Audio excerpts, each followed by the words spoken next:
Hello students, আমার চ্যানেলে তোমাদেরকে স্বাগত। শুরু করছি ক্লাস 10-এর একটি ভূগোলের ক্লাস 2027 মাধ্যমিক পরীক্ষার্থীদের জন্য। তো দেখো, তোমাদের সামনে হচ্ছে ক্লাস 10 আধুনিক ভূগোল বই ও ভূগোল ও পরিবেশ।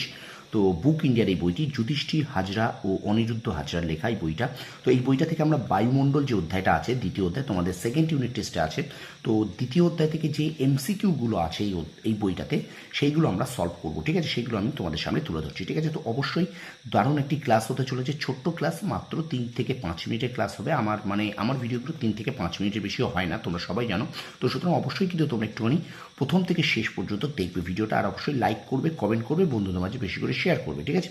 তো চলো শুরু করে দিই। যে ক্লাস 10 আধুনিক ভূগোল ও পরিবেশ বই, বুক ইন্ডিয়া প্রকাশনীর বই, যুধিষ্ঠির হাজরা অনিরুদ্ধ হাজরার বই, ঠিক আছে? আর আমার চ্যানেল যারা নতুন আছে তারা অবশ্যই কিন্তু চ্যানেলটাকে সাবস্ক্রাইব করে রাখো, ঠিক আছে? তো চলো শুরু করি ক্লাসটি।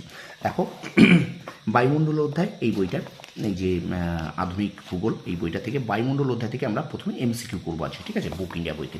তো চলো এমসিকিউ, এই যে বায়ুমণ্ডল অধ্যায়, চলো আমরা চলে যাই এমসিকিউ পার্টটায়।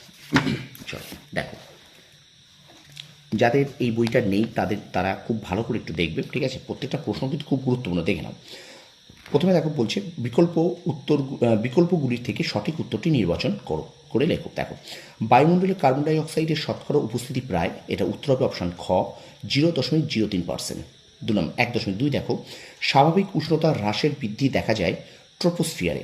পরের প্রশ্ন, উল্কাপিণ্ড পুড়ে ছাই হয় মেসোস্ফিয়ার স্তরে।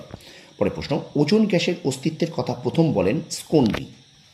পরের প্রশ্ন, দেখো এইগুলো, এই যে দাগ দেওয়াগুলো আছে এইগুলো কিন্তু উত্তর, ঠিক আছে? প্রত্যেকটা লাল কালি যেগুলো, এগুলো কিন্তু উত্তর, ঠিক আছে? আচ্ছা, তারপর দেখো, বায়ুর তাপমাত্রা যন্ত্রের নাম থার্মোমিটার। আচ্ছা, বায়ুচাপ মাপক যন্ত্রটি হলো ব্যারোমিটার, ঠিক আছে? ব্যারোমিটার। একটি আকস্মিক বায়ু হলো টাইফুন। ফ্রান্সের রোন উপত্যকায় প্রবাহিত শীতল বায়ু হলো মিস্ট্রাল, ঠিক আছে? আচ্ছা, বায়ুর গতিবেগ মাপক যন্ত্রের নাম অ্যানিমোমিটার। ক্যারিবিয়ান সাগরে সৃষ্ট ঘূর্ণবাতকে বলে হ্যারিকেন। পরে প্রশ্ন দেখো, বায়ুর আপেক্ষিক আর্দ্রতা নির্ণায়ক যন্ত্রটি হল সাইক্রোমিটার, ঠিক আছে? পরে প্রশ্ন দেখো, ক্রান্তীয় উষ্ণ মরু জলবায়ু দেখা যায় মহাদেশগুলির পশ্চিম ভাগে। পৃথিবীর অ্যালবেডোর পরিমাণ 34%। দেখো, এটা পর্ষদ নমুনা প্রশ্ন। ঋতু পরিবর্তন দেখা যায় না নিরক্ষীয় জলবায়ুতে, এটাও কিন্তু পর্ষদ নমুনা প্রশ্ন। হেটেরোস্ফিয়ারের উচ্চতম স্তরটি হল হাইড্রোজেন স্তর। যে যন্ত্রের সাহায্যে বায়ুর আর্দ্রতা পরিমাপ করা হয় সেটা কিন্তু হাইগ্রোমিটার, এটা মাধ্যমিক 2017 পড়েছে। আচ্ছা, উল্কাপিণ্ড পুড়ে ছাই হয়ে যায় নিম্নলিখিত যে স্তরে মেসোস্ফিয়ার। পরে প্রশ্ন দেখো, মার্কিন যুক্তরাষ্ট্রের পৃথিবীর সর্বাপেক্ষা বিধ্বংসী ঘূর্ণিঝড় টর্নেডোকে এই নামেও ডাকা হয়, সেটা হলো টুইস্টার। তারপর প্রশ্ন দেখো, বার্ষিক উষ্ণতার প্রসর সবচেয়ে কম থাকে নিরক্ষীয় জলবায়ু অঞ্চলে।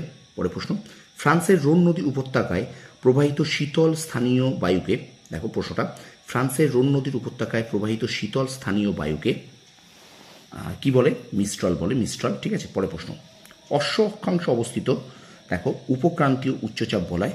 এবং আজকের ক্লাসের শেষ প্রশ্ন, শেষ এমসিকিউ, দেখো দিন রাতের তাপমাত্রার পার্থক্য সবচেয়ে বেশি দেখা যায় উষ্ণ মরু জলবায়ু অঞ্চলে, ঠিক আছে?